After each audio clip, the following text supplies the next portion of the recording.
Alors, bonjour à toutes et à tous. Vous m'entendez? Ça va? Sinon, il faut protester. Merci beaucoup d'être venus aussi nombreuses et aussi nombreux pour cette nouvelle séance des rendez-vous de l'histoire, tout entière consacrée donc à ce magnifique volume qu'on n'a pas entre les mains. Il va arriver, vous allez voir, bientôt on l'aura entre les mains. Europa, dont nous saluons d'ailleurs l'éditrice, Hélène de Virvieux, qui est parmi nous, et les 5 contributeurs, maîtres d'œuvre, qui ont accepté également de participer à cette séance. Je remercie beaucoup, une fois encore. Je dois vous dire que je suis très content de présenter cette séance parce que pour nous, quand je dis nous, là on va venir à un autre nous après, mais quand je dis nous, là c'est le monde et le monde des livres en particulier. On a tenu à faire de ce livre le grand événement de la rentrée des essais en cette rentrée littéraire. Et on a tout de suite, avec beaucoup d'enthousiasme, été très heureux de le mettre à la une, de le pousser, de publier Bonnefeuille. On était très enthousiastes collectivement, peut-être d'ailleurs à la mesure de l'enthousiasme, je pense que vous allez constater, qui a été celui de l'équipe internationale qui a rédigé ce livre. Notre enthousiasme à nous, il est venu à la fois du fait que ce livre est extrêmement érudit, il est important intellectuellement, il est important en termes de richesse, de circulation des savoirs, etc. Mais il est aussi important politiquement. Je vais juste commencer par là, en disant que c'est ce qui m'avait frappé, ce nous, parce que c'est Europa, notre histoire, a une forme d'audace très forte, parce qu'on a de génération en génération appris que ce nous de l'Europe était un nous impossible, un nous périlleux même, peut-être possiblement sanglant, que depuis la mythologie, etc., forcément l'Europe c'était une histoire de rapt, d'arrachement à soi, de non-coïncidence à soi, que forcément l'Europe c'était d'abord le nom d'une communauté impossible, que c'était son identité, c'était d'abord l'absence d'identité, l'ouverture aux autres, l'appropriation de ce qui se fait ailleurs, et que ses limites c'était ou son unité, c'était le morcellement. Ce qui est vrai. D'ailleurs, votre histoire, votre tour d'Europe des mémoires, s'inscrit complètement dans ce qu'on appelle l'histoire globale, l'histoire connectée, croisée, tout ce qu'on veut, c'est-à-dire dans une histoire des échanges et des partages, qui n'est pas du tout une histoire d'exclusion, d'un nous exclusif ou hégémonique, ou à prétention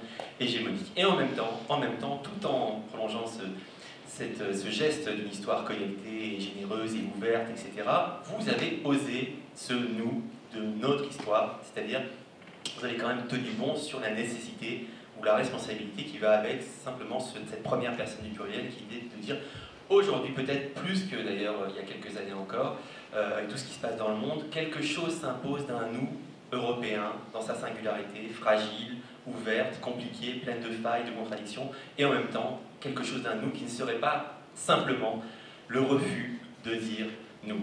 Alors, c'est là-dessus que je voulais commencer, et je vais vous interroger, vous allez voir tout de suite sur votre nous à vous, si j'ose dire, mais en vous présentant quand même d'un mot. Vous êtes 5, je vais devoir vous présenter assez vite, mais je veux le faire fortement tout de même, en commençant par les 2 maîtres d'œuvre de l'ouvrage, Étienne François et Thomas Serrier, qui sont des Berlinois d'adoption, qui ont dirigé ce travail comme ça, avec beaucoup de force et d'enthousiasme, et qui ont eux-mêmes contribué, Étienne François avec un papier notamment sur Berlin, aussi quelque chose sur les racines spirituelles, enfin en tout cas la spiritualité européenne.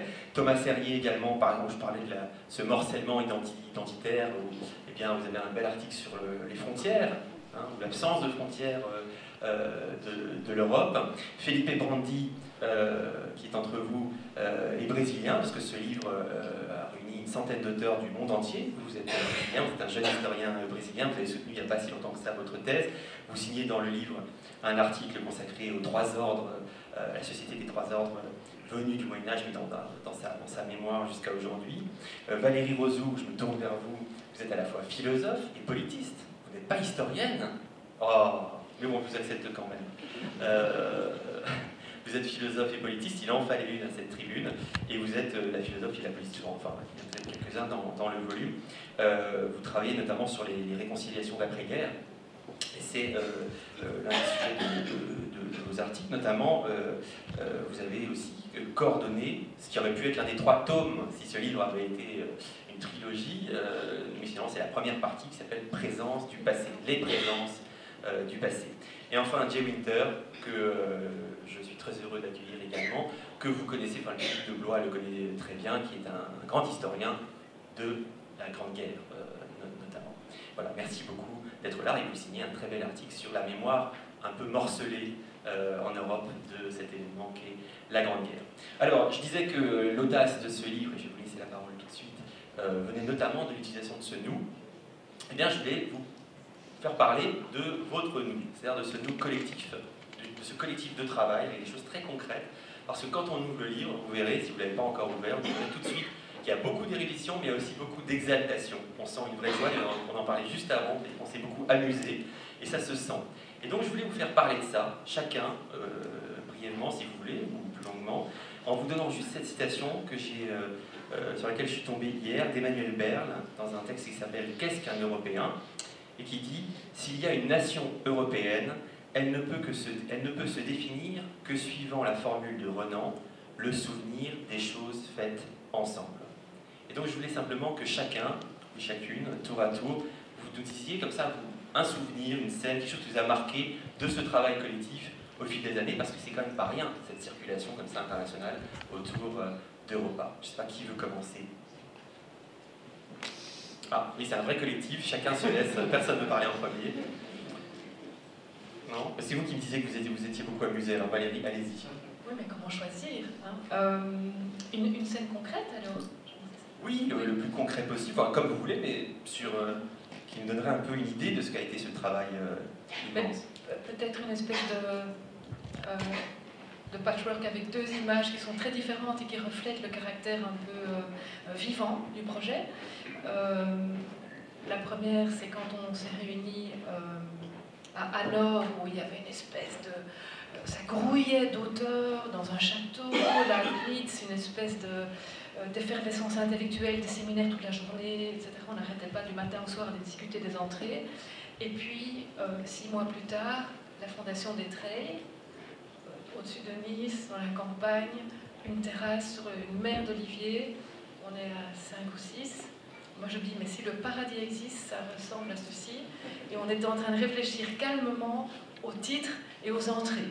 Donc, dans un luxe suprême qu'on n'a jamais... Enfin, moi, j'avais plus depuis 15 ans, au moment où je faisais ma thèse. Donc voilà, deux moments très différents, mais très beaux. Vous êtes coulée douce, comme on dit, pour faire ce livre-là. On en apprend de belles. Qui est-ce qui veut Thomas Séry? Je dirais volontiers deux choses sur cette entrée très, très concrète. Effectivement, peut-être en revenant sur cette discussion qu'on a eue, effectivement, c'était assez paradisiaque. Il y a un soleil magnifique dans cette fondation des Treilles en mars dernier pour la résidence de clôture. Il se trouve que c'était à peu près les personnes ici rassemblées. Et c'est ce moment, tout à la fin de notre travail, où nous sommes passés du titre de travail, qui était tout au début les mémoires européennes ou les lieux de mémoire européens, à ce titre, Europa, notre histoire. C'est donc là que nous avons assumé ce nous, où nous nous sommes dit, tiens, nous pouvons trouver ce nouveau titre en mettant en avant ce côté intime, ce côté charnel, ce côté... ce phénomène d'appropriation qui est très important, qui est au centre de notre travail. Effectivement, le titre de travail, il a une longue histoire. Il s'inscrit dans cette tradition des lieux de mémoire inventés par Pierre Nora dans les années 80. La question s'est européanisée dans les années 90, à partir du moment, et Étienne en a été un des protagonistes, la notion s'est diffusée en Europe. Il y a plusieurs grands projets de lieux de mémoire dans différents pays européens. Donc on s'est posé la question, est-ce qu'on peut parler de lieux de mémoire européens? Et puis nous sommes passés finalement à ce nous, peut-être parce qu'on pourrait mixer votre question sur l'audace du projet. Il y a l'audace du nous, et puis il y a aussi cette audace où qu'est-ce qui nous a permis de finalement, alors que la question existait depuis 20 ans, les lieux de mémoire européens. Le premier à en parler, c'est Jacques Le Goff, en 1993. Et pourquoi ça ne s'est pas fait avant 2017? Je pense qu'une des clés, ça a été de réfléchir à la façon, à la méthode avec laquelle on a répondu à cette question. À la méthode qui nous a permis d'assumer ce nous. Et c'est un nous, effectivement, qui n'est pas exclusif, dont nous avons discuté au Treilles, en présence de non-européens, comme Jane ou comme Felipe, qui nous ont dit, mais allez-y, nous ne sommes pas européens, mais nous pouvons assumer ce nous de notre histoire, parce que par bribes, par fragments, par chapitre de l'histoire européenne, nous nous sentons concernés. Même si dans nos traditions d'historiographie, nous disons parfois le contraire, voilà un rapport que nous avons avec l'histoire européenne, donc c'est aussi notre histoire. Merci. Étienne François. Oui, si tu permets, je continue. Le nous, pour moi, il revient finalement au tout début de la chose. Lorsque nous avons lancé la chose, nous l'avons lancée à plusieurs. Ce que nous avons cherché, c'est effectivement à mieux comprendre les mémoires collectives des Européens pour nous demander ce qui peut les relier entre elles. Mais jamais ça n'a été le projet d'une seule personne. Dès le début, ça a été un projet collectif. Si tu veux, il y a eu cette idée que pour saisir le collectif, il faut travailler soi-même aussi en collectif. Donc il y a eu le partenariat reposant sur la confiance et l'amitié avec Thomas. Et puis ensuite, lorsque le projet a pris tournure, aussitôt on a constitué autour de nous un groupe de complices et d'amis en même temps, dans lesquels il y a non seulement Valérie, mais il y a aussi un ami japonais par exemple, pour pouvoir avoir Akiyoshi Nishiyama, pour avoir le regard de l'extérieur qui complète le regard de l'extérieur. Il y a le regard d'un autre franco-allemand, Jakob Vogel, qui est à Paris, le regard d'un Allemand qui travaille sur l'Italie, qui est Olaf Rader, qui se trouve avec nous à Berlin, le regard d'un Français qui vit en Allemagne et qui travaille sur le Moyen-Âge européen, qui est Pierre Monet. Et avec ça, on a constitué progressivement, par un effet de boule de neige, un réseau d'amis, de complices et d'historiens qui tous se sentaient libres, mais qui tous en même temps avaient l'impression que cette question que nous nous posions, est-ce qu'il y a quelque chose de commun dans la présence du passé chez les Européens d'aujourd'hui, était une vraie question à laquelle il fallait chercher à répondre collectivement. Alors, Jay Winter, bien près du micro si vous voulez. Très bien. J'écoute notre nous, c'est Nous les Annales de 1927. Et je pense que c'est fascinant. Après une explosion, 89 était une explosion. C'est le dernier chute de l'Empire du XXe siècle, l'Empire soviétique. C'était ça. Après la Grande Guerre, il y avait un nous qui est arrivé pour peut-être reconstruire notre histoire, pas seulement européenne, extra-européenne aussi, de Marc Bloch et Lucien Febvre, et de valoriser la langue allemande.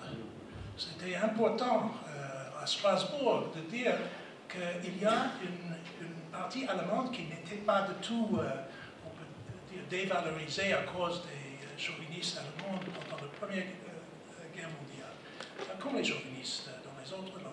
Mais la deuxième chose que j'écoute de nous, c'est Annales de la période des lieux de mémoire. Pour moi, c'est important de voir le fait que c'est notre histoire inclut notre mémoire. C'est une avance, et j'ai passé maintenant des décennies dans l'histoire de la mémoire collective. Je pense que c'est une admission que la distinction de M. Nora, qu'il y a la mémoire là et l'histoire là, ne fonctionne pas. Il est brillant et il a fait un service extraordinaire, mais j'écoute un autre qui fait, je pense, une avance historiographique importante. Merci. Alors on a un petit peu laissé la tradition de pur nous. L'idée c'est effectivement de l'incarner ce nous. Philippe Brandi, il faut y revenir. Ça peut même être un ratage, une engueulade, quelque chose de terrible. Pas forcément quand on se la coule douce, soleil. Alors est-ce que vous avez un souvenir terrible ou enthousiaste, hein, quelque chose d'humanitaire? Oui, pour moi, le nous, quand on a discuté du nous, je l'ai compris en le voyant dans la couverture du livre de trois manières. D'abord, le nous, dans la couverture, il dit tout de suite que c'est une recherche sur ces liens qui secrètement nous réunissent, nous, les personnes. Puis, en deuxième sens, c'est le nous d'une équipe, nous d'un point de vue intellectuel. Et peut-être parce que je suis brésilien, donc non européen, j'ai pris ce nous d'une troisième manière aussi, qui est un nous, peut-être pour les lecteurs, c'est-à-dire un nous, ceux qui souhaitons mieux comprendre l'Europe, qui souhaitons mieux la regarder, la penser. Voilà, c'était ces trois manières de nous qui... C'est comme ça que je l'ai pris. Merci. Alors, je comptais partir sur une chose, mais en fait, je vais partir sur une autre parce que je vous ai écouté. Et j'ai écouté notamment Thomas Serrier quand il a dit finalement ce sont les non-européens qui nous ont dit allez-y, dites-nous. Voilà. Et je pense que ça me fait penser à j'avais relevé cette citation de Barack Obama qui en 2016, justement à Hanovre, voilà, comme les choses dans la même salle, voilà. Ouais. Comme les choses sont bien faites. En avril 2016, donc a prononcé ce fameux discours au peuple d'Europe, et il a dit « Je vous le dis à vous, peuple d'Europe, n'oubliez pas qui vous êtes. Vous êtes les descendants d'une lutte pour la liberté. Vous êtes l'Europe unie dans la diversité. » Ce qui fait que régulièrement, sur le mode de l'amitié comme cela, ou sur un mode très hostile de puissance extérieure à l'Europe et qui ont l'air parfois de mieux savoir ce qu'est l'Europe que l'Europe elle-même, bon, évidemment aujourd'hui on pense au djihadisme, mais il y a eu beaucoup d'autres choses dans le passé, finalement ce nous européen est souvent assumé presque par contrainte ou sous forme d'exhortation par des amis ou des ennemis, mais en tout cas de l'extérieur. C'est une question, ça va pas l'air, mais... Alors si tu veux, oui, c'est effectivement... comme beaucoup d'autres, je pense pratiquement comme nous tous ici sur la table, en tout cas pour les Européens. Moi, je me suis vraiment rendu compte de ce que j'étais aussi un Européen et pas simplement un Français vivant en Allemagne, quand j'étais en dehors de l'Europe. Et à ce moment-là, on me disait d'abord, vous êtes un Européen. Et puis ensuite, quel type d'Européen vous êtes? Parlez bien dans le micro, si vous voulez. Parlez dans le micro. Ça, c'est la première chose. Donc, un Européen défini par l'extérieur. Mais la deuxième chose qui nous a frappé dès le début et qui s'est confirmée ensuite au fur et à mesure que les articles des uns et des autres arrivaient, qu'on les relisait, qu'on discutait avec eux, c'est à quel point la communauté européenne est une communauté dialogique et en même temps dialectique. C'est-à-dire qu'il n'y a pas une unification, une unité dans la définition, mais qu'il y a des formes multiples de dialogue, et que ces dialogues reposent très souvent soit sur d'anciens conflits, soit sur des débats contemporains pour essayer d'interpréter ce que signifie le passé dont nous sommes tous des héritiers. Et je crois que c'est aussi ça, si tu veux, qui m'a fait comprendre le nous, c'est cette dimension de dialogue et de dialectique. Quand vous dites si tu veux, vous adressez à qui en fait? Parce que c'est intéressant, on est sur le nous, le vous, le si tu veux. Le si tu veux, Valérie, parce que justement Valérie voulait intervenir, peut-être que c'était le si tu veux, Valérie, intervenir par exemple. Oui, par rapport à l'expérience en dehors de l'Europe, petite anecdote qui prend quelques secondes. Je vis aux États-Unis il y a 5 ans avec avec 2 enfants, dont un qui a à l'époque 6 ans. Et j'arrive, Charlotte avait oublié ses affaires de natation, donc je remonte à vélo dans l'école où elle était. Et je vois une scène que je n'avais jamais vue de ma vie, un drapeau, des enfants, dont la mienne, la nôtre. I pledge allegiance to the flag of the United States. Donc, c'est le Pledge of Allegiance. Je dis, qu'est-ce que c'est que ça? Donc je regarde et je n'avais pas le concept, comme disent les amis anglo-saxons, je ne comprenais pas. Et je me dis, c'est ça une identité nationale? Donc, à 40 ans. Je n'avais pas compris ce que ça voulait dire, l'identité nationale, parce que je viens de Belgique. Vous savez, petite Belgique, plus vulnérable que ça, plus fragile que ça, il n'y a pas. Donc, moi, je suis très attachée à la notion de vulnérabilité qui caractérise l'Europe, mais ça ne me fait pas peur, finalement. Et donc, ça, c'est très, très important en dehors de l'Europe. Et je me suis dit, je n'ai pas d'identité nationale, elle est très fragile, je suis consciente qu'elle est fragile, et c'est peut-être pas plus grave. C'est peut-être pas négatif. Deuxième chose, par rapport à l'expérience, il y a aussi un ancrage, quand même, dans l'équipe. Il y a un fil rouge, il y avait une attitude identique, mais quand même, j'avais 16 ans en 1989, il y a des générations différentes, et ça, ce qui est intéressant, c'est qu'il n'y a pas que le phénomène de génération, aussi d'où l'on vient. Quand on est belge, très honnêtement, nous, sans l'Europe, c'est impossible. Vous disiez, nous, en Europe, c'est impossible. Nous, sans l'Europe, c'est impossible. Et donc, ça décrit aussi un autre type de motivation. Et le dernier point commun, moi, que je trouvais important dans l'attitude, c'était, il me semble que tous on peut assumer cette phrase qui m'a semblé éclairante de Bernanos dans Les Enfants humiliés, que j'ai déjà citée à nos amis, mais il écrit « L'avenir n'appartient pas aux morts, il appartient à ceux qui font parler les morts, qui disent pourquoi ils sont morts. » Donc dans ces textes qu'on n'a pas, mais que vous imaginez, donc c'est 1300 pages, qui ne sont pas très chères entre nous, mais dans ce texte, sans rire, mais dans ce texte, il y a vraiment un enjeu que moi je vois de l'ordre de la responsabilité qui est quelles sont nos propositions, parce que c'est vraiment au pluriel, il y a peu de consensus, pour dire pourquoi ils sont morts. Et pour moi, c'est vraiment très très important. Merci. Thomas Sailly-Champ veut aussi intervenir sur ce sujet. Oui, il ne s'agit pas de dire qu'on, derrière par ce nous cherchons à harmoniser un discours sur l'Europe et à proposer quelque chose d'unique. Au contraire, nous avons effectivement posé la question, Étienne et moi, quand nous avons contacté les auteurs avec notre équipe, nous leur avons posé la question au singulier. Peut-on parler de mémoire européenne et de lieu de mémoire européen au singulier? Mais, cher auteur, puisque vous êtes les spécialistes de la question sur laquelle nous vous demandons de travailler, sentez-vous libre d'y répondre au pluriel et de chercher au contraire les limites, qui sont des limites géographiques, la fameuse question des frontières de l'Europe, mais qui sont aussi des limites sociales. À qui ça parle? Est-ce que ça parle simplement aux élites, un discours européen? Et dans le temps, est-ce qu'il y a des moments et des conjonctures où tel ou tel discours européen parle? Et donc il y a parfois un nous qui est très présent et qui aura telle configuration et puis qui sera très évanescent. Et donc vous avez une forme de reset après chaque article. Il y a 149 articles avec 107 auteurs.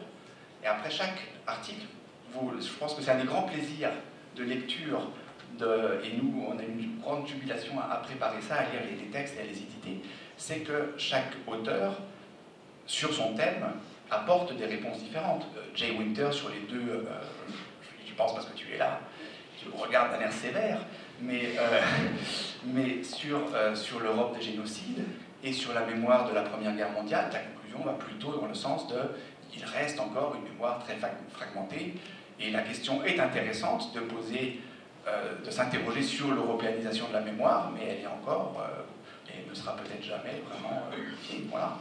Donc cette question, c'est une question qui nous a servi de fil rouge, de méthode, sans présupposer de réponse unifiée. J'insiste sur l'identité européenne de grande diaspora européenne. Peut-être il y a des communautés des Croates ou des Serbes en Canada, à Vancouver, qui sont plus européennes que les Croates en Croatie ou en Serbie. Et moi, j'ai passé une enfance juive à New York, après le Shoah. Nous étions européennes en exil. Pas choix, c'était une nécessité que tout le monde connaît. Mais qu'est-ce qu'on fait sur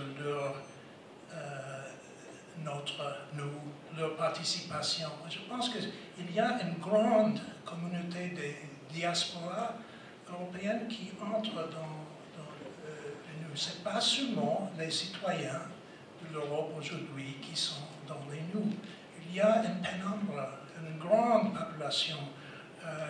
J'en suis sûr, si vous avez visité Brooklyn, à Brighton Beach, il y a une communauté de peut-être 100 000 Russes, juifs, à Brighton Beach. C'est Kiev, c'est pas du tout Brooklyn. Et si on dit qu'il y a une différence entre les étrangers qui pensent sur l'Europe, il y a une demi-monde, on peut dire, entre les deux, qui sont vraiment européennes, qui étaient expulsés par Staline, ils sont bougés pour les autres raisons, mais leur identité est dans le projet. C'est une autre nous, je pense qu'on ne peut pas ignorer. Alors, ce qui est intéressant, c'est quand Valérie Ozou a dit, enfin, vous avez eu une formule intéressante, vous avez raconté cette scène avec votre fille et la légende, et vous avez dit, j'avais pas le concept. Hein. Et c'est intéressant parce qu'en fait, c'était pas un concept, vous n'aviez pas le concept du geste en tout cas, parce que c'était d'abord un geste, une pratique. Voilà. Et en fait, ce qui est intéressant, c'est que dans votre livre, c'est des entrées, évidemment, il y a des lieux, il y a des villes, il y a des périodes, il y a des événements, il y a des grands personnages historiques, mais il y a aussi tout un tas de pratiques et d'expériences vécues. C'est-à-dire une Europe, des pratiques et des expériences vécues. D'ailleurs, Jay Winter insiste beaucoup là-dessus. Et de fait, avec cette idée que s'il y a une Europe, s'il y a une identité européenne, elle passe moins par des grandes promesses, des grandes choses théoriques, que par justement des pratiques. Ils sont plus européens là-bas qu'en Europe.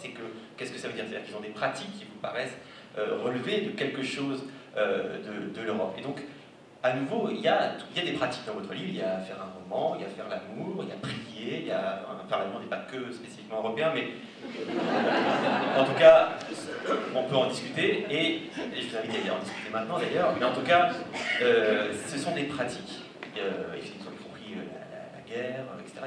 Il y a beaucoup d'entrées, la réconciliation, beaucoup d'entrées qui sont des gestes finalement, et des pratiques. Donc je voulais vous entendre sur ce point-là, d'un tour d'Europe des mémoires européennes, qui est d'abord peut-être aussi, et peut-être d'abord un tour d'Europe des pratiques et des expériences vécues. Alors ce tour d'Europe, en même temps, nous n'avons pu le faire que parce que c'était un tour du monde. Et c'est ce que Felipe pourra nous dire davantage. Je prends quelques exemples concrets. Tout le monde sait très bien que la pizza est une invention européenne qui vient d'Italie. Mais quand on va aux États-Unis, les Américains nous disent « Non, non, c'est pas vrai, la pizza, c'est aux États-Unis qu'on l'a inventée ». Donc il y a une sorte de dialectique et de renversement des perspectives entre l'Europe ancienne, le vieux continent, et le nouveau monde, qui fait qu'on ne peut pas comprendre l'un sans l'autre. Deuxième exemple, s'il y a bien un pays dans lequel il n'y a plus maintenant de révolution, c'est l'Europe. Mais le pays qui a inventé la révolution au sens moderne du terme, c'est l'Europe, comme bouleversement structurel pour créer un monde nouveau. Où est-ce qu'on trouve aujourd'hui encore des personnes qui croient à l'idéal de la révolution et qui sont prêtes à mourir pour cela, en dehors de l'Europe?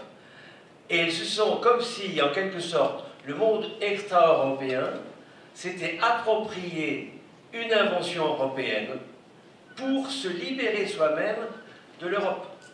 Et troisième exemple, les grands leaders révolutionnaires un peu partout dans le monde ont tous, à un moment ou un autre, vécu en Europe, et c'est là qu'ils ont appris comment il fallait s'y prendre pour s'émanciper de l'Europe. On a un superbe article, aussi bien sur Senghor que sur Cabral, ou sur d'autres militants révolutionnaires du tiers-monde, pour simplifier, et on voit que tous se sont appropriés les inventions européennes pour s'émanciper de l'Europe et construire leur propre monde à eux.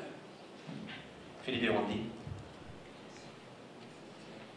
Non, sur cette question du nous et de l'identité, je pense que l'Europa, elle pose des problèmes importants. Des problèmes, par exemple, qu'est-ce qui fait qu'un Européen se sent un Européen? Et je crois qu'elle répond en montrant que grâce à l'angle mémoriel qui a été adopté dans tous les volumes, que c'est peut-être, il faut chercher cette identité peut-être dans un partage d'une certaine représentation du passé.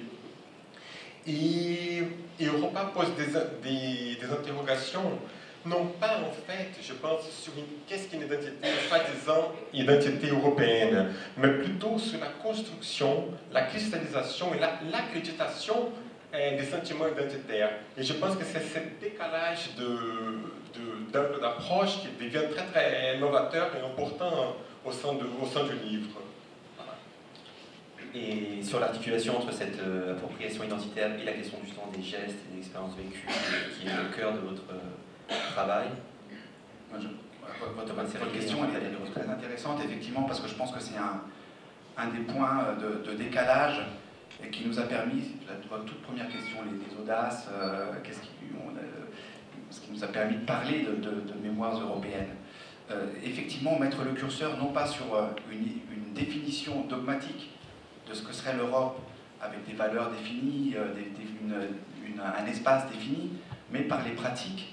Et donc, on a effectivement des cercles concentriques qui, par thème, par entrée, changent. Et donc, c'est au centre de notre procédé, si vous voulez. C'est pour ça qu'on a beaucoup, pour être un petit peu moins abstrait et rentrer dans quelques exemples concrets, on a beaucoup d'exemples de thèmes qui sont d'abord traités dans des articles longs, prolongés par d'autres articles un petit peu plus concrets et souvent confiés à des non-européens. On a un long article sur la colonisation, par exemple,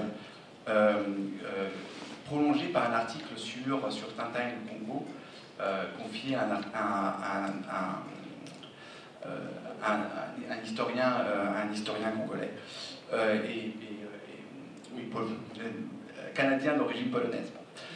On a un article sur l'article, le long article. C'est un collectif vraiment international. Oui, Bogumil Jewicki, c'est un grand africaniste d'origine polonaise et qui vit au Canada. Donc effectivement, voilà, on a ce type de parcours incroyable. Le long article sur les réconciliations, avec une réflexion sur entre quels pays se réconcilie-t-on. La France et l'Allemagne, oui, bien sûr, c'est un modèle exporté ou repris entre l'Allemagne et la Pologne, par exemple. On voit bien qu'entre la Pologne et la Russie, là, ça coince. Donc, on est peut-être à une limite d'un espace européen. Mais on a cet article qui est prolongé justement par notre coéditeur japonais, Kiyoshi Nishiyama, sur le modèle européen joue un rôle dans les discussions comme modèle dans les discussions entre les trois grands anciens belligérants sud-asiatiques pendant la Seconde Guerre mondiale, Corée, Japon et Chine. Et le modèle européen, voilà, est discuté en permanence. Et effectivement, la mise en pratique dans une politique du passé, dans une politique de réconciliation, elle est beaucoup plus difficile. Valérie Roseau, vous vouliez parler? Juste pour concrétiser un peu cette question de faire la paix, donc cette question de réconciliation dans les pratiques par rapport à la question posée, ce qui m'avait vraiment frappé, c'est qu'en travaillant non seulement sur des individus qui ont été des ponts entre les anciens ennemis, et puis sur des associations qui ont constitué des ponts, et puis sur le niveau macro des officiels, on pourrait croire que tout s'est passé dans les mots. Et de manière ultime, ce qui me semble être le lieu de mémoire le plus abouti en termes d'expérience et presque d'émotion, c'était dans des silences, thème que tu connais très bien. Et je donne deux exemples que vous avez tous en tête, parce que c'est devenu des icônes. C'est quand Mitterrand et Helmut Kohl se donnent la main à tout le monde. Si vous lisez toutes les mémoires de tous les conseillers politiques de l'époque des deux partis, c'était pas du tout prévu. Donc quand ils sont donnés la main, Attali s'est dit, mais qu'est-ce qu'ils font? Je vais te dire, c'est d'un kitsch, mais c'était pas du marketing politique, il y avait un silence qui était profondément ému, senti, et donc qui était performatif, c'est presque speech act without any text. Et même chose quand le chancelier Willy Brandt s'est effondré, enfin s'est agenouillé, oui, c'était pas long. Quand on lit les mémoires de Willy Brandt, qu'il est dans ce train qui l'amène de Bonn à Varsovie, il est terrassé par le poids du passé national de l'État qu'il va représenter en disant « je ne sais pas ce que je vais faire là-bas ». Il s'effondre, et là aussi ça porte, à un moment il n'y avait pas tous les téléphones portables, le lendemain dans le monde entier il y a cette image que vous connaissez tous.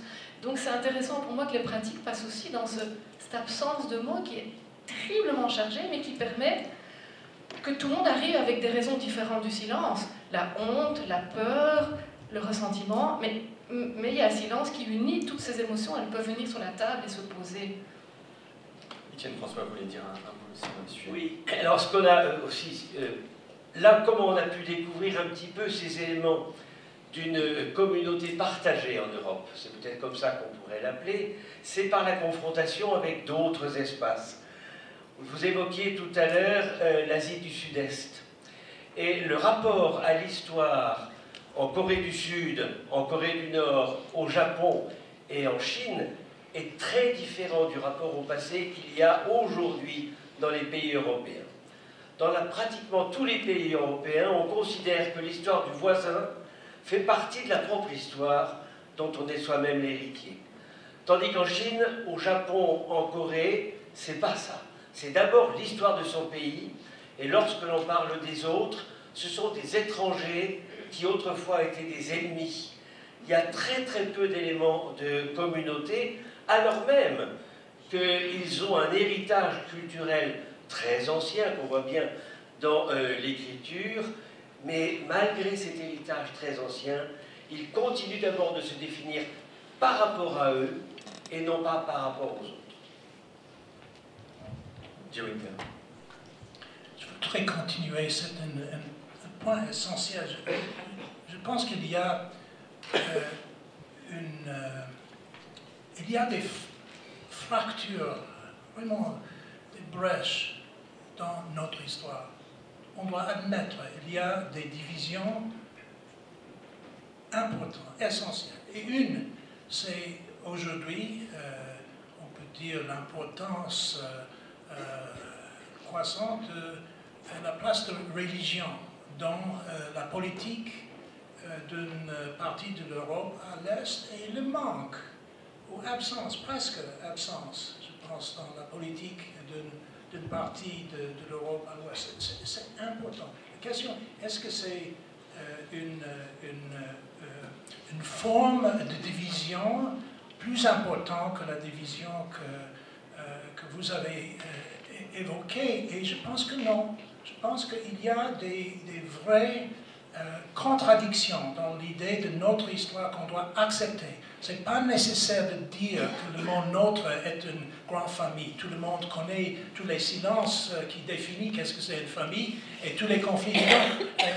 J'aime vraiment, j'admire la façon que le projet de l'Europe a accepté qu'il y a des brûleurs, qu'il y a des cicatrices qui sont encore là. Et c'est une des questions, je pense que vos enfants ont trouvé aux États-Unis, parce que tout le monde connaît que la cicatrice de la guerre civile, le problème racial est encore là. Et les contradictions ne sont pas hors de notre histoire, ils sont dedans. Et je pense que c'est la seule histoire, on peut dire, collective qui est basée sur ça. Philippe Evroni. Pardon, je me permets juste de compléter, parce que je pense que ça, c'est une des grandes réussites du projet. C'est justement, c'est un ouvrage une entreprise qui ne cesse pas à tout caser, à tout prix. Au contraire, qui attire tout le temps l'attention du lecteur pour les difficultés, les hésitations de la recherche même, qui font partie en amont de l'écriture de ces livres et de tous ces articles. Car c'est finalement assez rare de trouver un livre, de trouver un livre qui s'adresse au grand public, mais qui se soucie justement de ne pas maquiller, de ne pas cacher les hésitations, les difficultés, et qui devient à la fois un livre qui a une réflexion sur l'Europe et sur les lieux de mémoire européens, mais aussi sur la difficulté de penser l'Europe et la difficulté de penser les lieux de mémoire européens. Je pense que voilà, c'est un peu pour compléter ce qu'il disait Jay à l'instant. Merci.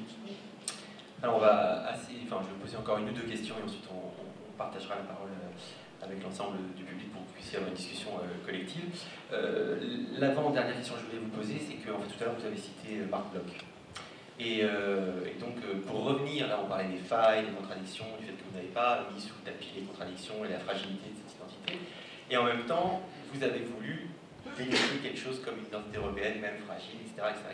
Et vous avez parlé d'émotion, vous avez parlé de silence, d'émotion, etc. Et donc, je voulais revenir à une citation de Marc Bloch dans L'étrange défaite, qui est connue, qui a suscité beaucoup de débats, quand il dit « Il est deux catégories de Français qui ne comprendront jamais l'histoire de France. Ceux qui refusent de vibrer au souvenir du sacre de Reims, ceux qui lisent sans émotion le récit de la fête de la Fédération. » Et après, il continue en disant « Peu importe l'orientation présente de leurs préférences, etc. etc. » Donc, je voulais vous poser cette question-là, finalement. Si on élargit de la France à l'Europe, pour vous qui avez à la fois délimité quelque chose comme la fragilité et la singularité d'une identité européenne, la découverte, etc., si vous deviez prendre cette phrase-là et dire qu'il y a deux catégories d'Européens qui ne comprendront jamais l'histoire de l'Europe, ceux qui refusent de vibrer au souvenir de, ça serait quoi?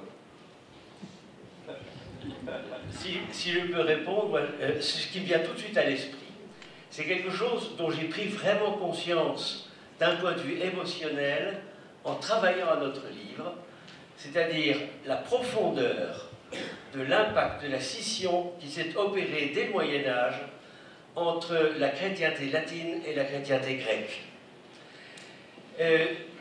Je suis, comme pour beaucoup d'autres d'Europe de l'Ouest, et donc longtemps j'ai été persuadé que l'Europe telle que nous la concevons aujourd'hui est l'héritière de la chrétienté. Mais de quelle chrétienté?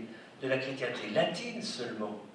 Et la chrétienté latine s'est faite aux dépens de la chrétienté grecque, le sac de Constantinople en 1204 est une des dates les plus importantes de l'histoire européenne, émotionnellement.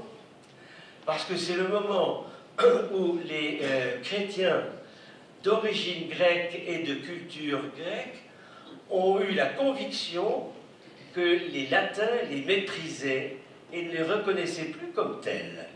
Et c'est quelque chose qui dure jusqu'à aujourd'hui. Donc vous diriez, les deux catégories d'Européens qui ne comprendront jamais l'histoire de l'Europe, ceux qui refusent de vibrer au sac de Constantinople, c'est ça que vous voulez dire. Très bien, parfait, on est bien parti. Jim Winter. Je pense qu'une chose vraiment banale, c'est,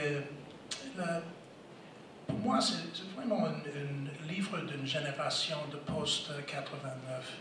Et avec la technologie visuelle, les Européens ont vu la chute du mur. Il y a quelque chose de visuel. L'histoire européenne est devenue l'histoire visuelle. Et c'est absolument important pour mes étudiants, bien sûr, et comme vous, qui êtes devenu un adulte au moment après la chute. Il y a quelque chose sur la visualisation d'une révolution, d'une fin d'un empire, une fin d'un système abominable. Il y a des choses qu'on peut dire que nous ne pouvons pas voir la Révolution française de 89, mais nous, les Européens, on peut voir la chute du mur, et cette image, pour moi, est une chose qui divise les Européennes et les autres. Valérie Rose, je crois que vous vouliez... Pour montrer qu'on n'est pas tout à fait consensuel, parce que je ne suis pas sûre de vibrer à ce que... Je ne suis pas sûre que je rentre dans la catégorie. Je ne suis pas historienne. Mais je me demandais, en tout cas, là où je suis née, avec le parcours, etc., il me semble qu'il y a deux événements par rapport auxquels j'espère que je vais vibrer jusqu'à la fin de mes jours. C'est un moment de désespoir absolu où, hier j'avais cité cette phrase de Charlotte Delbo, que je trouve absolument sublime quand elle dit, j'indique pour ne pas me tromper, et je suis là devant la vie comme devant une robe qu'on ne peut plus mettre. Alors moi, cette phrase, je trouve qu'elle dit tout. Elle dit tout. Donc c'est un événement, si je ne vivre plus en l'entendant, c'est quelque chose qui... Il y a du ressentiment qui a fait une carcasse qui ne va pas. Et le deuxième événement, d'espoir absolu, qui était, tu disais, c'est la fin, la chute du mur, mais à 16 ans, je me souviens, on essayait de trouver des tickets pour aller en bus de Dinan en Belgique jusqu'à Berlin. Et là, c'était l'espoir, mais Rostropovitch sur ce mur, j'en ai encore plein d'émotions. Mais je ne sais pas si ça fait sens pour Philippe. Justement, Thomas Serrier voulait intervenir. Oui. On évoquait tout à l'heure dans une des premières questions la discussion autour du titre, sous le soleil de la Fondation des Treilles. Donc, quelques mois plus tôt, cette grande réunion des auteurs à Herrenhausen, à Hanovre. Nous nous sommes posé la question, quel article mettre tout au début de notre livre? C'est une question importante. Parfois, on commence, quand on a une présentation kaléidoscopique, un peu panoramique, quand même éclatée, il faut qu'il y ait un sens. Il n'y a pas de grand récit, mais quand même, il y a une structure qui est pensée, et vous verrez si vous achetez le livre, ce qu'on souhaite. Il y a vraiment, on a mis du temps à réfléchir. Et on commence par un article, on commence par un chapitre, enfin, donc cette première partie coéditée par Valérie Rosou, qui s'appelle Présence du passé, en 4 chapitres. Le premier chapitre s'appelle Brûlure, et le premier article, c'est à l'ombre de la Seconde Guerre mondiale, l'ombre de la Seconde Guerre mondiale, et le deuxième chapitre s'appelle Récit, donc grand récit, et commence par 1989. Hein. Je pense qu'à la fois ce souvenir pesant, le poids du passé de la Seconde Guerre mondiale, et cette possibilité, éventuellement ces nouveaux choix du passé qui se sont ouverts après 1989, et donc le premier chapitre le premier article de notre second chapitre, c'est peut-être 2 clés quand même pour lire et pour comprendre un petit peu comment on a organisé notre livre. Oui, mais c'était pas complètement ma question, c'était la question, non, c'était pas l'organisation du livre, c'était... oui, mais alors, vibrer, oui, mais ça serait un peu général, parce que si... ma réponse, voilà. Ça serait ma réponse subjective, et celle qu'on a discutée donc, avec les 80 participants. voilà, qu'est-ce qu'on met en exergue d'une certaine manière. Et donc, notre Reims et notre fête de la Fédération, si vous voulez, c'est... La Seconde Guerre mondiale en général, oui, livré au voilà, souvenir non, de pas la Seconde Guerre mondiale. mais en tout cas s'en souvenir et reconnaître l'importance de ça. Et effectivement, 1989. Jay, je pense, a eu raison d'insister sur génération de 89. Elle n'exclut pas un petit peu les anciens. Moi, j'ai eu 20 ans en 89. Effectivement, on se retrouve beaucoup dans 89 parce que c'est un moment où, du coup, on réfléchit même au sac de Constantinople, parce qu'on réfléchit à ces longues divisions entre Europe de l'Est et Europe de l'Ouest. Alors, le sac de Constantinople, Charlotte Delbo, le mur, la Seconde Guerre mondiale, Philippe Brandi et 89 bien sûr. Vous savez, on l'a déjà dit, donc voilà.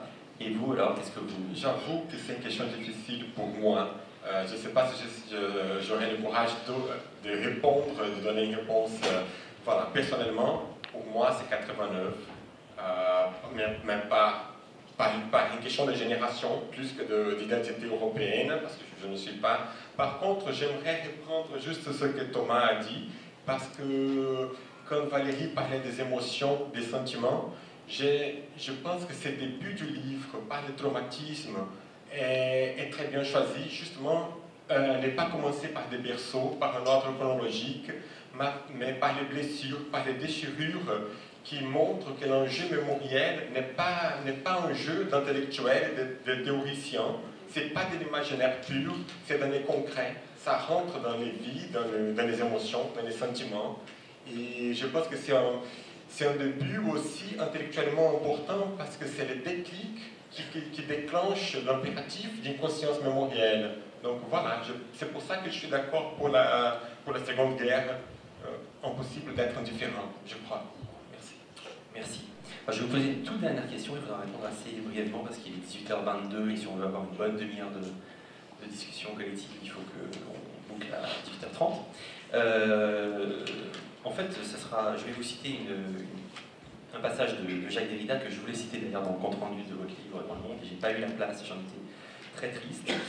Donc je vais me rattraper là, je vais vous afficher cette citation, mais en fait je la trouve très belle.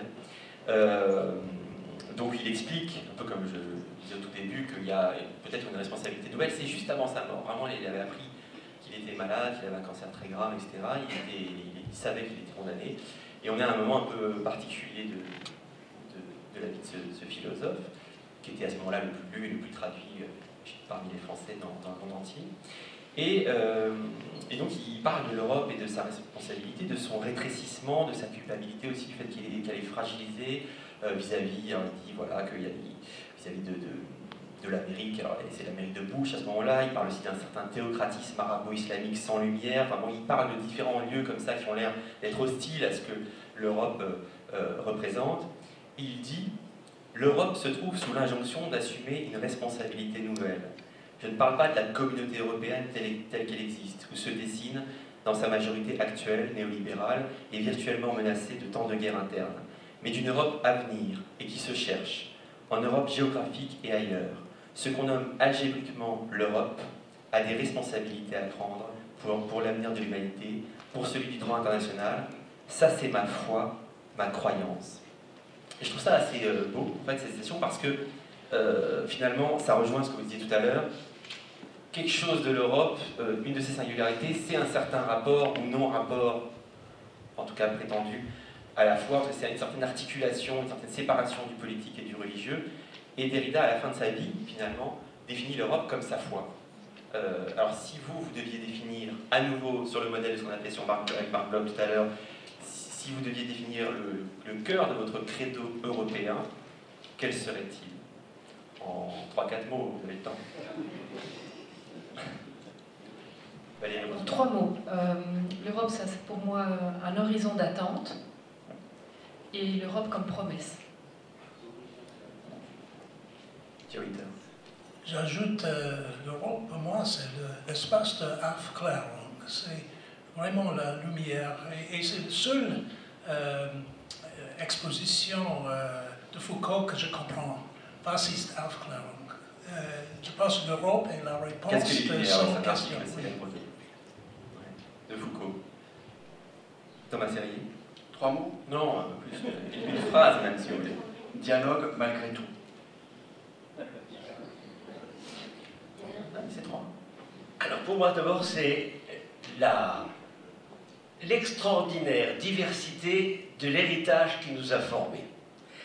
Et un héritage qui remonte par certains éléments à plus de 2 millénaires. Ces millénaires qui sont encore présents.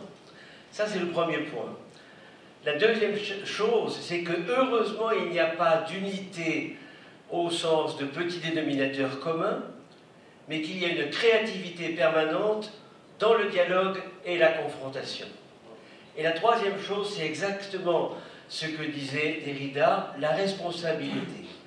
Quand on se rend compte ce qu'est l'histoire européenne dans sa complexité, dans sa densité, dans ses éléments de surprise, on ne peut pas faire autrement que de se dire, avec un héritage comme celui-là, il faut inventer un avenir qui ait du sens. Merci. Félicitations. Vous avez le mot de la fin. Très difficile. Oui, aussi je suis comme désolé. question. Pardon. Mais moi, je dirais que ce serait que je souhaite pour l'Europe, c'est une volonté d'ouverture, une volonté de dialogue avec d'autres qu'elle mettrait sur un pied d'égalité. Et voilà, je pense que c'est ça. Merci beaucoup. Alors, sachez que on va maintenant discuter tous ensemble. Sachez qu'il y aura juste après une séance de dédicace. Vous pourrez discuter avec les auteurs. Il y aura aussi demain, je crois, une séance de dédicace au Cercle du Livre. Et maintenant, la parole est à vous pour une demi-heure de discussion, de questions, d'objections. Il y a un micro, normalement, qui doit pouvoir se balader. Voilà, merci beaucoup.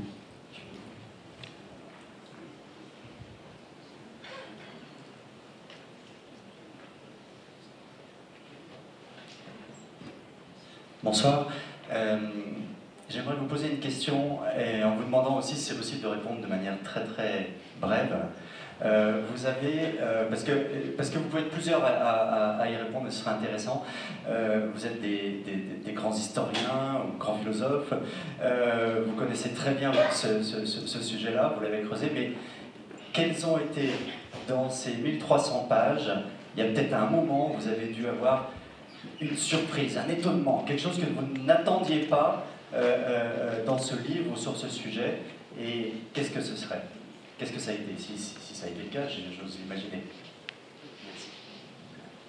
La vraie surprise pour moi, puisque vous demandez que je réponde brièvement, c'est simplement qu'on ait réussi à concrétiser notre option du début. Et qu'on ait réussi à trouver d'aussi nombreux auteurs en provenance d'horizons tellement différents et en même temps appartenant à des générations très différentes, qui aient en commun le même type d'interrogation. Qu'est-ce qui peut répondre Valérie? Bruxelles. Voilà, donc on recevait comme éditeur d'un volume avec deux principaux tous les textes qui arrivaient petit à petit. En général, je corrigeais certaines choses, je posais des questions, mais chaque auteur est bien plus spécialiste de son... Et puis quand j'ai reçu le texte Bruxelles, où je vis, de Bostrat, j'étais furieuse. J'étais mais dans une colère, disant mais c'est pas Bruxelles. Je me souviens, je disparaissais sous ma couette, disant mais c'est pas possible, on va pas publier ça, c'est pas Bruxelles, ça va devenir l'histoire. Donc quand je l'ai vu à Hanovre, j'ai dit écoutez, j'ai beaucoup de respect pour toute votre œuvre, je vous ai lu et tout ça, mais vous êtes complètement trompés, c'est pas Bruxelles. Bon, bref. Il faut lire Bruxelles, c'est pas juste ce qu'il dit dans le bouquin, ce n'est pas juste, je vous laisse rire. Mais nous, c'était une énorme surprise. Et bien évidemment, l'entrée est passée comme ça, je crois qu'il a mis quelques bémols, et il a terminé par un point d'exclamation, d'interrogation plutôt que d'exclamation. C'est ma victoire. Mais c'était une vraie surprise. Vous avez vu, au fur et à mesure, ils nous révèlent des petites choses. On voit qu'ils ont travaillé au soleil, tranquille, ils ont relu le livre sous leur couette. Enfin, c'est quand même assez cool tout ça. Même à Hanovre, il faisait beau. Voilà. Est-ce que quelqu'un d'autre voulait répondre sur une surprise, un étonnement? Oui, Thomas. Éventuellement, oui. Peut-être pas au niveau général concernant l'ensemble du projet, mais pour montrer un petit peu dans le détail quelques articles. confier les 3/4 des articles à des étrangers. On l'a voulu pour la multiplicité des voix, mais du coup aussi on a une richesse incroyable dans le contenu des articles. Moi j'ai appris beaucoup de choses, par exemple, dans l'article sur la mémoire du bagne qu'on a confié aux grands spécialistes australiens et qui nous emmène finalement jusqu'à aujourd'hui dans la quête des racines des Australiens sur leurs ancêtres et la manière dont ils se sont installés, ils ont construit leur identité, qui est un rapport lointain évidemment à l'Europe. L'article qu'on a confié à une Brésilienne, Ana Lucia Roro, sur la mémoire des esclavages, moi j'étais resté, je ne suis pas spécialiste, donc je suis simplement le directeur de l'ouvrage. Donc la mémoire de l'esclavage, j'apprends des choses. Je crois que c'est un commerce triangulaire. Je m'attends à avoir des choses sur la façade atlantique, de Bristol à Cadiz, en passant par Bordeaux et Nantes.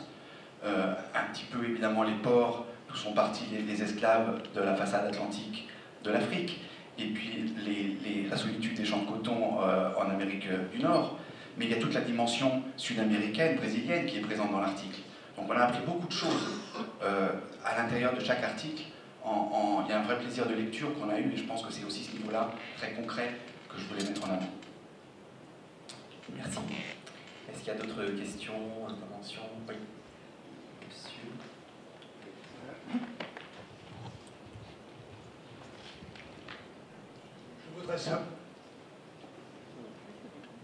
Je voudrais savoir si l'Angleterre fait partie de l'Europe. C'est-à-dire que le livre a été écrit avant le Brexit. Est-ce que vous les considériez comme Européens à part entière à la rédaction de l'ouvrage? Merci. Je réponds volontiers à cette question, parce que c'est moi qui ai pris en charge la question des frontières dans l'article. Mais de façon plus générale, parallèlement à cette discussion sur le titre, lors de cette réunion terminale à la Fondation des Treilles en mars, donc quelques mois finalement avant le départ en impression, on s'est rendu compte qu'on n'avait pas proposé de définition de l'Europe. Et notamment pas de définition géographique. Parce que tout simplement, on s'intéressait aux pratiques. Et dans certaines pratiques, selon certaines pratiques, dans certains discours, l'Angleterre se définit comme pleinement européen, ou pleinement autre chose, pleinement atlantique. Donc voilà, il faut rentrer dans le détail des articles pour avoir des réponses à ce type de questions finalement trop tranchées, trop définitives. Il y a un fourmillement qu'on a vraiment voulu, une hésitation et donc une multiplicité de réponses possibles à travers les articles à ce type de réponses. On a les mêmes questions sur la Russie ou sur la Turquie, sur les Balkans. Voilà, l'article. Peut-être une autre surprise, c'est la sincérité avec laquelle les auteurs ont répondu. Je pense à l'article sur le Kosovo de Todor Kulic, un auteur serbe, qui répond en disant voilà, 1999, effectivement, il y a une mémoire un petit peu partout en Europe de la guerre au Kosovo, mais il y a un autre 89, c'est 1389, la bataille originaire, si vous voulez, du champ de Merle à Kosovo-Polier. Et celle-là, elle est super importante à nos yeux en Serbie et aux yeux des Kosovars. Mais c'est une mémoire mythique, militaire, héroïque, sacrificielle. Et la réponse honnête de notre auteur, c'est est-ce que c'est vraiment compatible avec les cultures mémorielles post-héroïques, post-modernes dans le reste de l'Europe? Voilà, donc on a des questions ouvertes qui sont traitées de façon très très sincère dans nos articles. Sur la Grande-Bretagne, oui. Oui, une préface. Demain, je participe dans une table ronde et je pense que je suis le seul historien qui parle sur l'histoire britannique dans tout ce festival de bois. L'histoire britannique n'existe pas en France. L'inverse est totalement différent. L'histoire de la France est vraiment importante en Grande-Bretagne. Cette préface. Le chapitre que j'ai écrit sur la Grande Guerre en particulier et après, et en particulier un chapitre sur Grande-Bretagne. Et c'est une autre chose que j'insiste, c'est pas du tout Angleterre. Les pauvres Écossais, les pauvres Gallois sont éliminés de notre discussion d'Angleterre. mais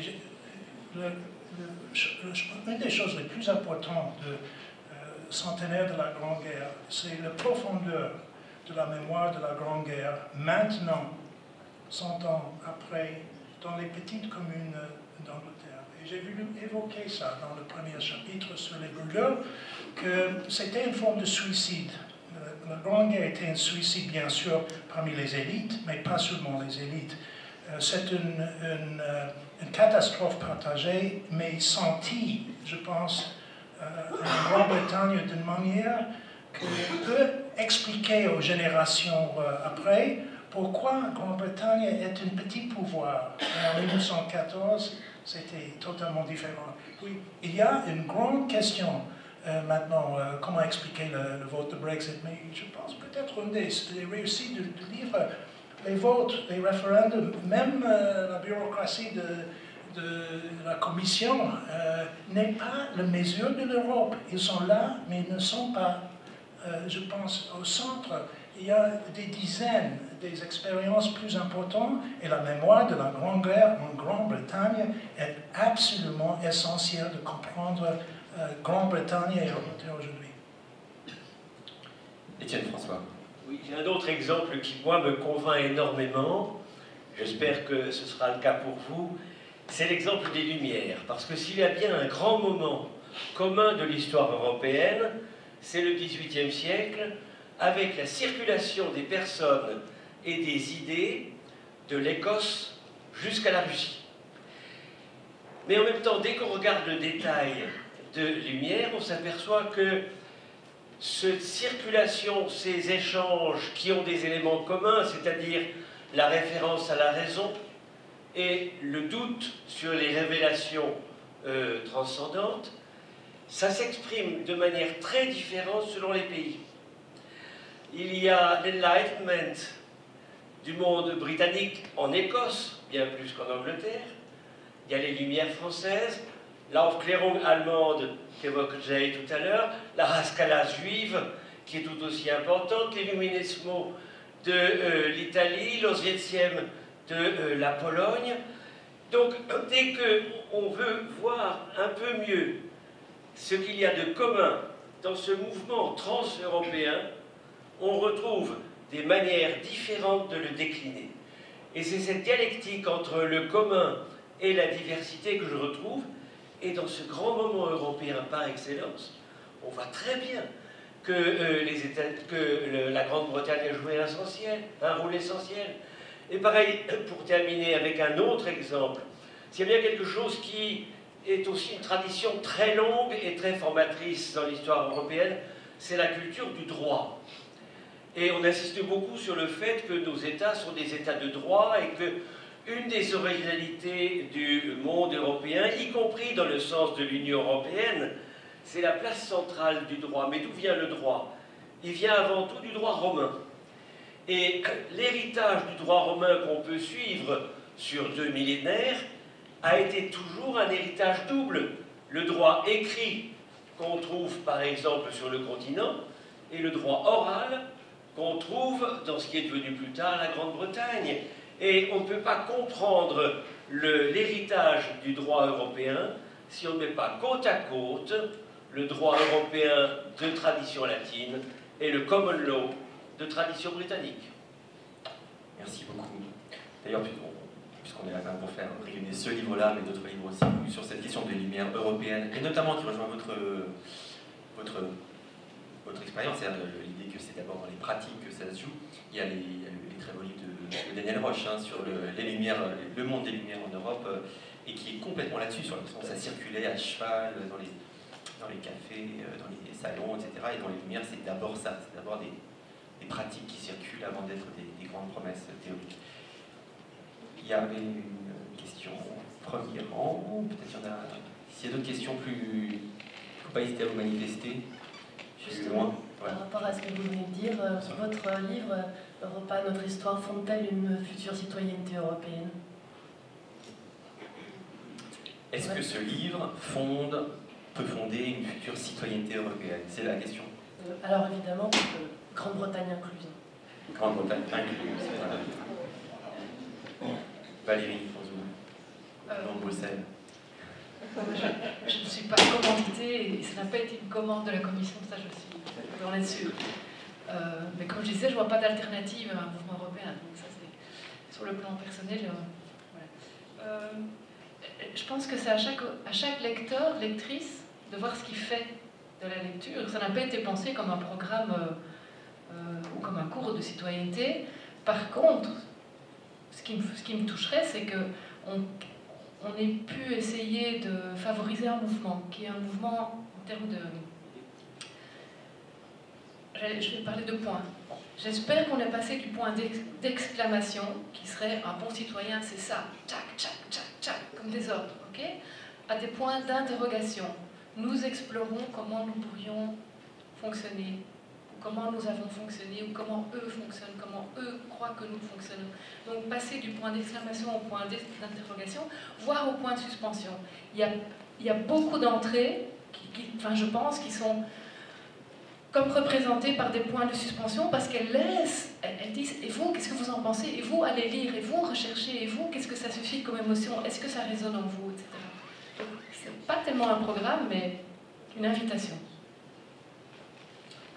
Quelqu'un d'autre veut répondre sur cette question d'un manifeste pour une citoyenneté Je peux européenne? reprendre la parole encore. Ce qui nous a indirectement guidés, au moins Thomas et moi, mais je crois aussi la plupart d'entre nous, quand nous avons rédigé nos textes et puis essayé de voir de quelle manière nous allons le voir, c'est que nous avions tous la volonté de mettre à la disposition des lecteurs des éléments d'information qui les aideraient à mieux comprendre ce que c'est que l'Europe, pour qu'eux-mêmes se fassent leur propre idée de l'Europe. On avait un contre-modèle, si j'ose dire. C'est le modèle de l'école primaire par laquelle je suis passé, où à la fin d'un cours, il y avait un résumé à apprendre par cœur. J'espère que vous trouverez dans notre livre aucun résumé à apprendre par cœur. Peut-être je peux ajouter, je pense qu'un des grands mouvements des dernières 2 décennies, c'est l'arrivée à la conclusion, plein des historiens, que c'est meilleur d'écrire l'histoire nationale par l'histoire transnationale. C'est une histoire des pays européens, des cultures européennes, les langues européennes, les pratiques européennes, mais vues d'une manière transnationale. Et ce n'est pas du tout la contradiction de l'histoire nationale. C'est une façon d'être un citoyen de la France, pas seulement de l'Europe, avec une connaissance que la France est partie de plusieurs contextes si grands qu'on ne peut pas vraiment dire qu'est-ce que c'est la différence entre une ou l'autre. La seule chose que je dois insister, c'est le problème de mot citoyenneté. C'est comme une naturalisation intellectuelle.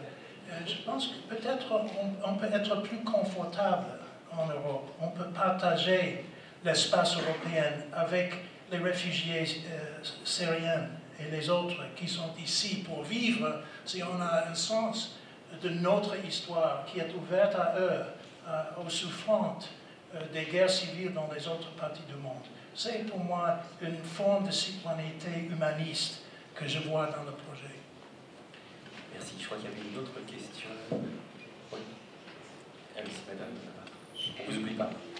Pour rebondir ce que vous disiez, je suis là, à propos justement des réfugiés syriens, et quelque chose qui est une grande fracture en Europe actuellement, c'est le refus d'un groupe de pays de l'Est, le groupe de Visegrad, de recevoir justement, enfin de partager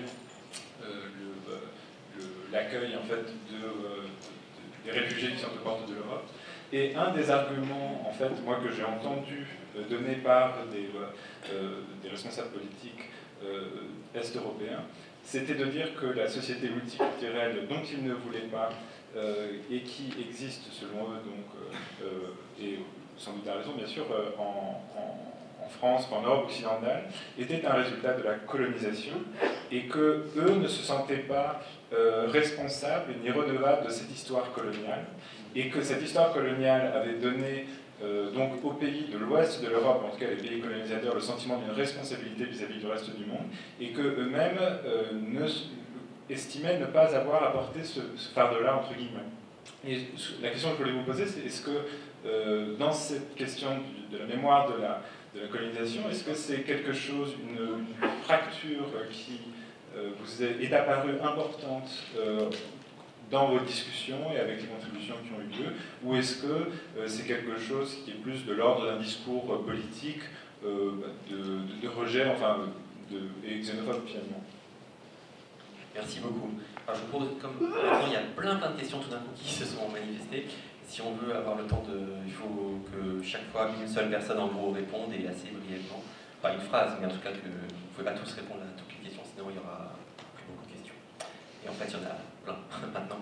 Allez-y, Valérie Roseau. Oui. Très rapidement, deux choses.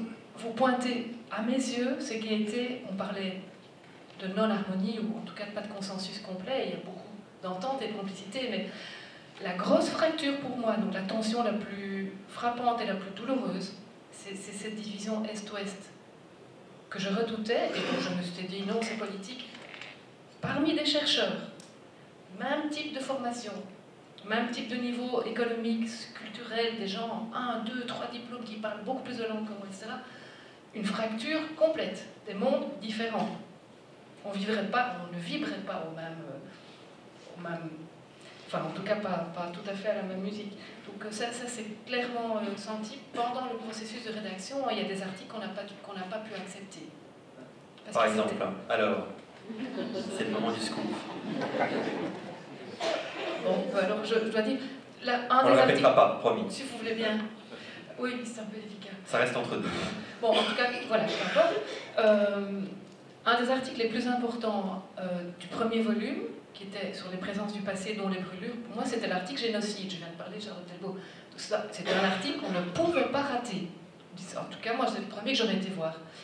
Et il a été écrit dans une première mouture par une collègue brillante, par ailleurs je crois spécialiste, d'un pays de l'Est, j'ai pas besoin de citer plus, parce que finalement après on va repérer les gens, c'est pas l'objectif. C'était pas possible de le publier. On l'a retravaillé pendant des mois, j'ai essayé de le réécrire, etc. C'était pas possible, parce qu'il y avait... C'est pas que ça avait été mal écrit, c'est pas une question d'arrogance que je dis, c'est simplement que c'était pas un article qui faisait penser au génocide tel qu'il s'était passé, c'était un plaidoyer politique pour dire oui, le génocide, en tout cas un des génocides majeurs du XXe siècle, a eu lieu, la Shoah, mais les crimes du communisme, tout l'article était fait sur le mais, donc c'était juste pas possible. Et alors, par rapport au poids du colonialisme, ça c'était un peu à chacun de voir, mais sur le plan privé, je me suis rendu compte peut-être 15 ans après, alors je travaille beaucoup sur le Rwanda, je crois que je me suis rendu compte 15 ans après avoir commencé mon travail sur le Rwanda, de pourquoi, un jour où j'étais à Kigali, c'est très court, j'étais dans une ruelle avec un doctorant rwandais qui me montrait où était sa maison, il était très fier, dans une ruelle, on est un peu plus loin que le centre-ville. Et là, il y a une vieille dame, toute courbée, rwandaise, qui me regarde, avec un regard de haine. Honnêtement, en vivant à Bruxelles, ou à Luxembourg, ou à New York, on ne voit pas souvent des mouvements moi, en tout cas blonde, pas taxée, étranger, etc. Je ne vois pas souvent des mouvements de haine comme ça. Elle me regarde avec un regard de haine, elle dit quelque chose en Kinyarwanda que je ne comprends pas. Je dis à AG, mon doctorant, qu'est-ce qu'elle a dit? Non, non, c'est pas grave. Je dis, qu'est-ce qu'elle a dit? Non, c'est pas grave. Je dis, tu me discutes. Je suis directeur de thèse, là je commence. Donc je dis, c'est très important que je comprenne. Et qu'est-ce qu'elle m'avait dit? Retourne, il est trop tard. Et elle avait raison de le dire. Pour elle, c'était trop tard.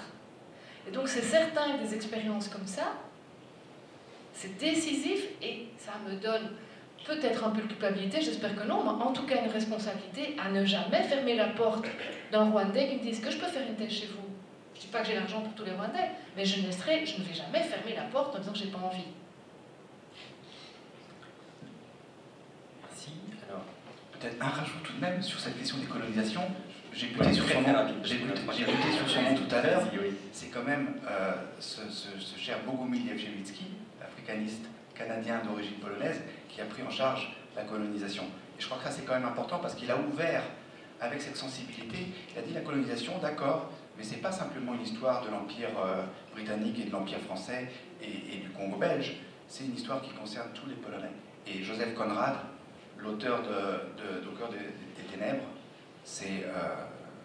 il écrit en anglais, c'est un auteur britannique, mais c'est Joseph Gojniowski, c'est un auteur polonais. Merci. Oui. Oui, Bonsoir. donc bonsoir.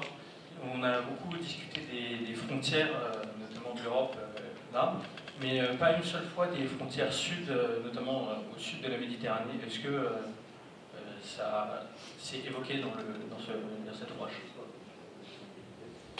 Thomas Serry a fait l'article sur les frontières.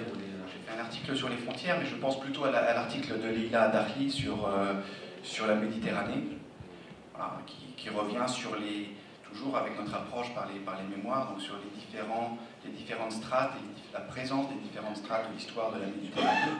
Donc effectivement, la naissance de l'ensemble civilisationnel méditerranéen jusqu'à la coupure aujourd'hui, et voilà, ça se termine sur l'actualité de SOS Méditerranée, évidemment. Il y a d'autres frontières, il y a la frontière sociale aussi, avec des oublis. Un très bel article sur l'état social, c'est aussi une question très, très contemporaine. Merci, il nous reste 9 minutes. On va prendre encore quelques questions. Il y avait voilà, madame qui était au centre de la salle, qui avait une question. Je crois que Gerd Fromage aussi avait une question, si je l'ai reconnue.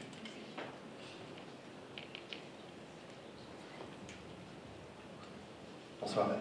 Bonsoir. Avez-vous abordé la question de la Révolution française ou l'avez-vous évacuée? Tiens, François, est-ce que vous l'avez évacuée, la Révolution française? Non, la Révolution française n'est pas évacuée. D'abord, on a un gros article sur la Révolution et qui insiste beaucoup sur le fait que la compréhension que nous avons aujourd'hui de la Révolution, c'est-à-dire un bouleversement structurel pour créer un monde nouveau, c'est largement une invention qui date de la Révolution française. Et la compréhension ancienne, le sens ancien, c'est-à-dire le tour, ce dont on parle encore pour les planètes, ce n'est plus guère utilisé que par les astronomes. Donc on a un gros article dans lequel la Révolution française est dedans. Mais en même temps, cet article montre bien que la Révolution française n'est plus un point de référence absolu, ni en France, ni dans les autres pays. Qu'entre-temps, elle est très largement historisée, et que ceux qui croient à la Révolution aujourd'hui se trouvent dans leur majorité hors d'Europe. Jawid, rapidement, on puisse prendre... Je pense qu'une des choses les plus importantes, c'est de voir, une fois de plus, l'histoire de la Révolution française a une dimension transnationale. Qu'est-ce que c'est Varenne? C'est un homme qui a voulu échapper à ses amis. C'est une révolution qu'on peut voir normalement dans l'histoire française, mais je pense que l'Europe insiste sur un regard transnational pour mieux comprendre les événements essentiels de l'histoire française. C'est une façon de faire l'histoire de la France autour de l'Europe. Juste pour vous dire, peut-être que vous l'avez déjà lu, mais le livre de Jean-Claude Milner qui est sorti il y a quelques mois, qui s'appelle Relire la Révolution, est en fait largement une réflexion sur la question européenne, à travers une relecture de la Révolution française et de sa mémoire. C'est paru chez Verdier. Il y a un très beau livre aux arènes qui s'appelle Europa, il y a aussi ce livre chez Verdier. Gerd Fromage, voilà. J'allais protester contre la sérénité de cet échange. Quand est venue la très bonne question concernant le colonialisme. Nous avons fait un excellent livre qui parle des grandes déchirures et ça cadrait mal avec la grande sérénité de cette table ronde même. Je voudrais vous inviter à revenir un peu sur un côté dont on n'a pas parlé, à savoir l'humilité que nous obligerait la vue de l'histoire de l'Europe dans le monde. Revenons un peu à cette humilité. L'Europe a créé beaucoup de choses et elle a créé beaucoup de destruction aussi au niveau mondial et transnational, si tu veux bien le dire.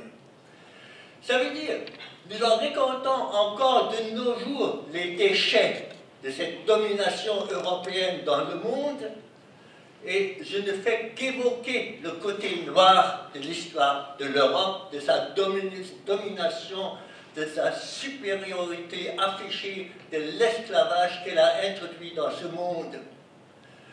Le grand miracle de cette histoire de l'Europe, c'est qu'on peut retomber dans cette sérénité curieusement, et qu'il subsiste toujours cet espoir qui est aussi l'idée européenne.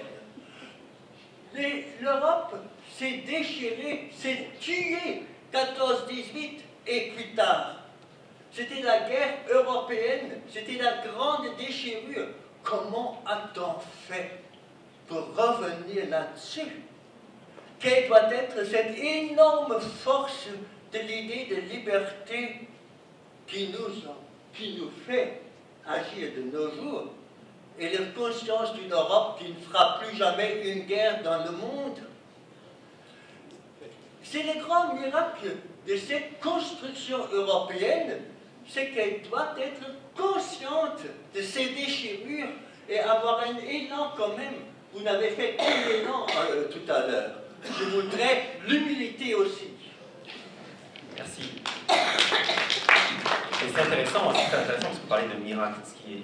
Bon, puisque je me sens un peu coupable, parce que la sérénité, c'est un peu de ma faute, j'aurais dû vous pousser. Je vous ai poussé à parler des engueulades, des ratages, vous n'avez pas voulu, c'est vrai, c'est insupportable. Et par ailleurs c'est vrai qu'en fait, tout le début, j'ai quand même commencé sur l'idée qu'on avait été formé à l'idée que ce nous était d'abord un nous d'exclusion et un nous sanglant. Parce qu'on a en tête les totalitarismes, qu'on a en tête le colonialisme, qu'on a en tête, c'est ça que ça veut dire, j'aurais peut-être dû préciser, mais enfin, qu'on a dit que le nous européen était un nous périlleux, et un nous peut-être sanglant et destructeur. Le miracle de ce livre-là, à mon sens, c'est qu'il met des mots sur la destruction, sur ce que vous appelez le côté noir de cette histoire, mais à nouveau, peut-être parce que l'Europe aujourd'hui est très affaiblie, est très déchirée, est très compliquée, est très fragilisée, peut-être même très marginalisée, ce livre-là ose ne pas nommer que le nous de la déchirure et de la destruction, et affirmer quelque chose à nouveau comme un nous très fragile, mais qui est un nous d'émancipation, de liberté, et qui ose dire je suis un nous européen. Donc vous avez raison complètement, cette sérénité est coupable, mais elle manifeste aussi, à mon sens, je ne devrais pas répondre, c'est ma faute, vous allez maintenant dire pourquoi vous avez été si serein, c'est odieux, mais je pense que on est parti, tout ce débat se déploie à l'horizon de ce nous noir et destructeur que vous avez bien fait de souligner et qui est très présent dans le monde de tout le monde. Maintenant, expliquez-vous, messieurs, dames, sur cette sérénité horrible qui a été là. Non, je suis contente de discuter avec Gaël, c'est 30 ans maintenant. C'est le prince national. Oui, c'est vrai, et 30 ans après, j'ai un autre point de vue, comme il y a 30 ans. Je pense qu'il y a un grand sujet qui est peut-être au centre de l'histoire coloniale, et c'est l'histoire du capitalisme. Il y aura une discussion de Karl Marx demain, je vois. Est-ce que notre Europe est l'Europe de Marx? Évidemment non. Évidemment non. Mais la souffrance, l'inégalité, les injustices qu'il a vraiment décrit d'une manière totalement classique, c'est partie de la même histoire. Et je ne sais pas si on compare le traitement dans le grand livre d'Engels sur les ouvriers de 1844 est différente. Une autre forme d'esclavage. L'esclavage des salariats et un esclavage. Et c'est Engels et Marx qui ont parlé de ça. Pour moi, c'est vraiment, on a besoin de dire que l'histoire des colonies, l'histoire des empires, était un chapitre de l'histoire du capitalisme. Et cette inégalité que Thomas Piketty a décrit comme une legs a été créée par les pays européens, et ils ont distingué leurs plus pauvres et les grands hommes d'une manière qui a été reproduite bien sûr dans les empires. Mais pour moi, le capitalisme, c'est le grand, comme dit-on, secret noir de notre histoire, qui est là dans une dizaine de places, mais pas dans une seule. Et j'ai aimé ça, c'est la façon de suggérer des lignes, vraiment les pistes de recherche future. Et notre histoire capitaliste, bon, il y a des plus grands pouvoirs maintenant, la Chine, les États-Unis, il y aura peut-être les autres, l'Inde, peut-être même le Brésil, c'est une possibilité. Mais la puissance européenne capitaliste a diminué dans ce siècle, et pour moi c'est une des grandes, on peut dire, crimes européennes. Dedans, j'insère le colonialisme. Oui, allez-y. Je prendrai la parole rapidement. C'est juste, j'ai beaucoup aimé la question aussi, mais j'aimerais juste rappeler que les livres, il y a un peu de toutes les couleurs. Il y a des entrées très sombres, il y a des entrées très joyeuses, des entrées très dures aussi. Je pense que cette sénérité, elle est un peu due au fait de notre joie, à nous tous, de voir ce beau projet abouti. Mais je pense en fait il faut pas non plus donner mauvaise impression et penser que le livre c'est comme un grand printemps. Au contraire, tous les entrées sont comme des portraits composés. Il y a des plaies ouvertes là-dedans et il y a en plus, Thomas parlait de l'état-providence il y a peu, Jay de l'inégalité, il y a des plaies qui peuvent se rouvrir encore. Donc je pense que tout cela est bien rappelé dans l'ouvrage. Thomas Serrier. Oui, je suis aussi très content de ton intervention, Gerd, même si je n'y souscris pas du tout. Et je pense notamment à ce que tu as dit de la troisième partie, mais ça montre qu'il y a du dissensus, il y a peut-être un consensus ici entre nous quatre, mais les 4 sur les 107 ou 109 auteurs, si on se compte dedans ou pas. La partie sur les rapports au monde, par exemple. Oui, j'avais dit que tout ça est dans le livre, oui. Mais il n'est pas dans la table ronde. Ah, bien, d'accord. Mais si, on en a parlé. On a parlé de la pluralité, de l'impossibilité par Jay de parler du... Mais même ici, de parler du... J'étais tous très contents de cette histoire de l'Europe. On est tous très contents d'avoir travaillé ensemble, d'accord? Oui, c'est pas vrai. On est très contents de l'avoir réussi. C'est pas la même chose, et on l'a réussi entre autres grâce à toi. Mais ils sont très contents de vous. On a discuté du titre tout au début, et un des titres possibles, c'était Tour d'Europe des mémoires. Et on savait qu'on allait entraîner le lecteur dans un voyage à travers ces 150 articles. Et on peut peut-être terminer avec Montaigne, c'est toujours beau Montaigne. Montaigne, dans son voyage à travers l'Europe, il dit je me suis tapé le cul sur les routes, sur les chemins d'Europe. Je me suis tapé le cul en selle sur les chemins d'Europe. Et on savait qu'on allait entraîner le lecteur dans un voyage où il serait brinque-ballé. Et c'est, je pense, voilà, l'intérêt de la lecture de ces 149 articles.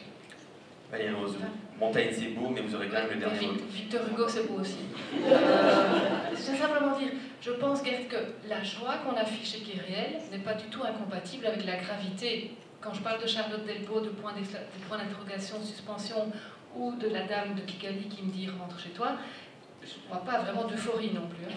Mais ce que je voulais dire avec Victor Hugo, il est cité dans la première intro donc, du volume sur les présences du passé et les brûlures. Et pour moi, il résume beaucoup de choses. Il a écrit un moment en enterrant quelqu'un qu'il aimait. Les morts sont les invisibles, ils ne sont pas les absents. Bien, écoutez, pardon à toutes celles et à tous ceux dont on ne pourra pas prendre l'intervention ou la question. Merci beaucoup pour votre présence, pour votre écoute. Merci à nos intervenants pour leur présence aussi, pour ce beau travail de repas. Et donc, vous pouvez les retrouver maintenant pour une séance de discussion.